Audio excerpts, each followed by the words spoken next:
For now, speaking of wall-to-wall coverage, I want to bring in my colleague Sophia Wanuna, joining us live and direct from the Supreme Court. Sophia, now it is a day that has been much anticipated here in the country, Sophia. We're waiting to indeed hear just the reasons that, the Supreme Court judges used to annul this presidential election. It is one that has really, had quite a number of errors raised across the country. A specific number of people very happy with that particular ruling, others not quite. And it also has been termed as a landmark ruling, Sophia.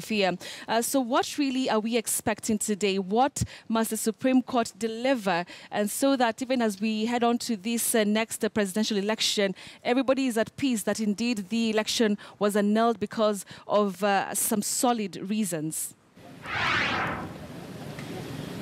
Good morning, Betty. Today what we expect is exactly what you just mentioned. There are reasons as to why they chose to annul the presidential election that was conducted on the 8th of August. Remember, when they delivered their judgment, the summary of it at the time, the Chief Justice saying it was humanly impossible to come up and write down all the reasons as to why they chose to decide in the manner they chose to decide. Remember, it was a 4 against 2 judges, a majority decision. Letting and allowing for the petitioner, that's Raila Odinga as well as Kalonzo Musyoka, to be successful. So today, you remember, the judges found that on one hand, there were irregularities and illegalities that were seen and that were witnessed, that were done in the 8th of August presidential election. The second thing is that they found that those illegalities and irregularities affected the result of the election. Also, they found and absolved the third respondent in their ruling. They said that they had found President Uhuru Kenyatta had no hand in any of these illegalities or irregularities that botched that presidential election.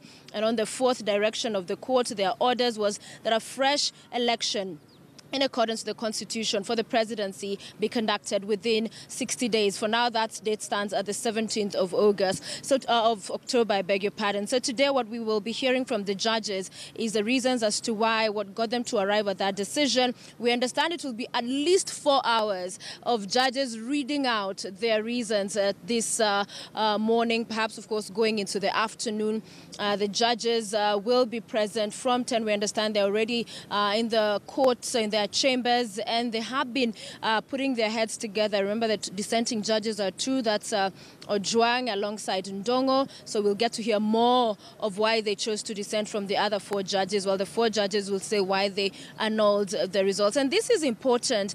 And Betty, you'll remember many of the parties were calling and had asked for the judges to expedite the judgment because it has a lot of bearing in as far as especially the work of IEBC is concerned going forward. Because on one hand, they indicted the IEBC for these irregularities and illegalities, but on the other hand said that same IEBC must conduct the fresh presidential election. So on one, and we had the argument from NASA saying that IEBC cannot go back and Kenya cannot go back to this presidential poll with the IEBC just as is. There must be changes, but the IEBC's argument has been they need to see that full judgment to be able to recognize, to be able to point out and pick out the areas that need changes. So it is expected that this judgment, this reasoned out judgment today, as they read it out, will be very clear.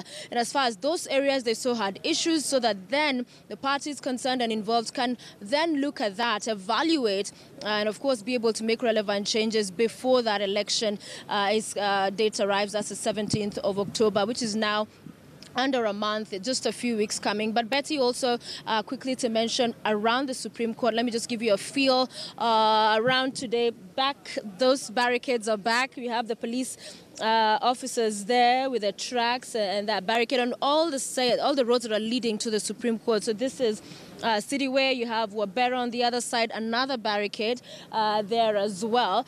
But you notice there's human traffic. So really it's just the vehicles not allowed to access these particular areas. But for now, normal human traffic is allowed within this vicinity. Another barricade on that side. And we actually see Ahmed Nasir Abdullahi right there just coming in. And those are the people, of course, we'll be seeing throughout. Ahmed Nasir Abdullahi was one of the lead counsels for President Uhuru Kenyatta, the third respondent. So it's expected all parties will be present to listen to what will be a long delivery of judgment this morning, Betty.